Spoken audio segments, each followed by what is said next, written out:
με γελιά σήμερα γιατί έχουν πονέσει τα μάτια μου και έχω και μια ηλικία. Σήμερα θα πούμε πώς καταλαβαίνουμε περίπου πότε είναι γραμμένο κάποιο βιβλίο. Θα χρησιμοποιήσω ακραία παραδείγματα, δηλαδή κάποιο που έχει γραφτεί το 800 μετά Χριστόν και κάποιο που έχει γραφτεί το 1500 μετά Χριστόν, γιατί φαίνεται η ακραία διαφορά τους, οπότε λίγο πολύ μπορούμε να καταλάβουμε πόσο πίσω είμαστε ή πόσο μπροστά είμαστε.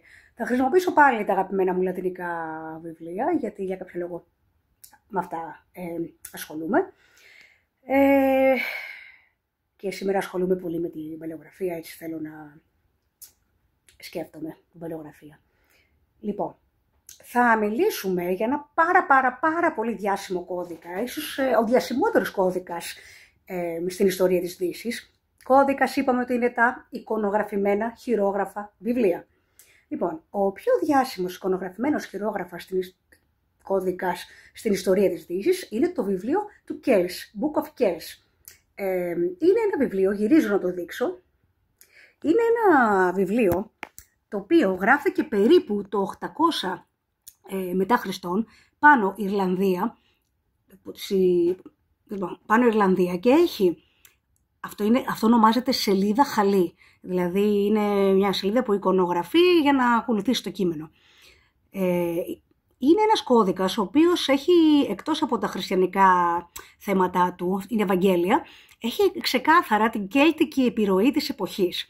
Εδώ ας πούμε έχει το χείρο, παρότι δηλαδή δεν είναι ελληνική γλώσσα, το χείρο, Χριστός δηλαδή, υπάρχει. Λοιπόν, το ξεκάθαρο μοτίβο, γυρίζω, το ξεκάθαρο μοτίβο σε αυτές τις περιοχές του 800, πάνω δηλαδή Αγγλία, Ιρλανδία της εποχής, όχι Αγγλία, τότε, είναι τα ανθρωπόμορφα και ζωόμορφα σχήματα. Δηλαδή όταν βλέπουμε πολλά ζωόμορφα, είναι παλαιότερη εποχή. Μετά προς την αναγέννηση ξεκίνησαν τα πρωτογράμματα και ήταν πιο ιστορημένα και είχαν ιστορίες μέσα τους. Λοιπόν, για να δούμε μερικές εικόνες από το Book of Kells, όπου ο καθηγητής μου είχε πάει ταξίδι εκεί πέρα και μου είχε πει ότι είχα βαρεθεί να το βλέπω, γιατί είναι πάρα πολύ γνωστό. Βλέπουμε εδώ τα ζωόμορφα, έτσι. Είναι ένα πανέμορφο βιβλίο, πραγματικά. Να και άλλη μια σελίδα χαλί. Λοιπόν, εδώ είναι η γραφή του. Τώρα αυτή η γραφή ονομάζεται νησιώτικη μεγαλογράμματη. Νησιώτικη γιατί είναι τα νησιά από εκεί. Δεν έχει σημασία. Εδώ πάλι. Βλέπουμε ότι είναι, τα γράμματα είναι γωνιώδη. Τώρα αυτές οι λεπτομέρειες δεν έχουν σημασία. Εγώ τα λέω για να τα πω.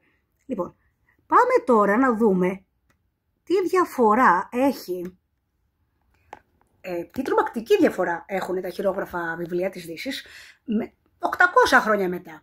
Θα πάμε στο 1500, όπου είναι τα βιβλία των ορών και συγκεκριμένα θα πάω στο βιβλίο του Σπινόλα, Σπινόλα Άους. Αυτό το βιβλίο είναι γραμμένο περίπου το 1500. Τι συμβαίνει τώρα το 1500? Το 1500 πλέον έχει εξαπλωθεί τυπογραφία.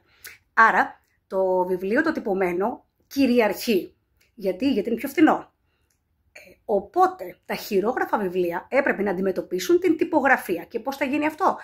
Φτιάχναν τα βιβλία πανέμορφα, συγκλονιστικά όμορφα, σαν πίνακα ζωγραφικής. Οπότε βλέπουμε πραγματικά πίνακες ζωγραφικής, δεν βλέπουμε βιβλία. Πάμε να δούμε λίγο το βιβλίο των ορών του Σπινόλα, που θυμίζω ότι τα βιβλία των ορών ξεκινούσαν, αν όχι πάντα, σχεδόν πάντα με ένα μηνολόγιο. Δηλαδή, ο μήνας, κάθε μήνας, τι σημαντικές γιορτές Αγίων έχει, τα ζώδια του και τις σημαντικές αγροτικές εργασίες. Για να δούμε. Το βιβλίο του Σπινόλα, το βιβλίο των ορών, συγγνώμη, του Σπινόλα, βρίσκεται στο Μουσείο Γκέτι, στην Καλιφόρνια, εκεί που είχε πιάσει φωτιά.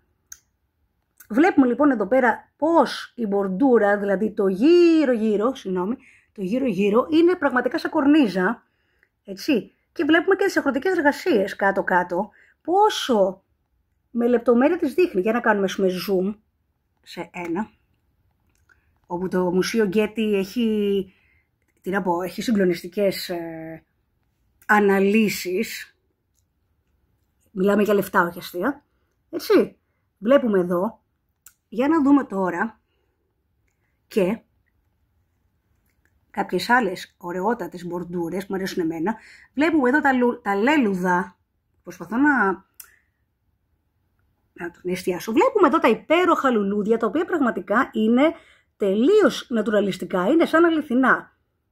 Έτσι, λουλούδια, φρούτα, έχουν κάνει πάρα πολύ ρεαλιστική δουλειά. Είπαμε, για να είναι σαν πίνακα ζωγραφικής.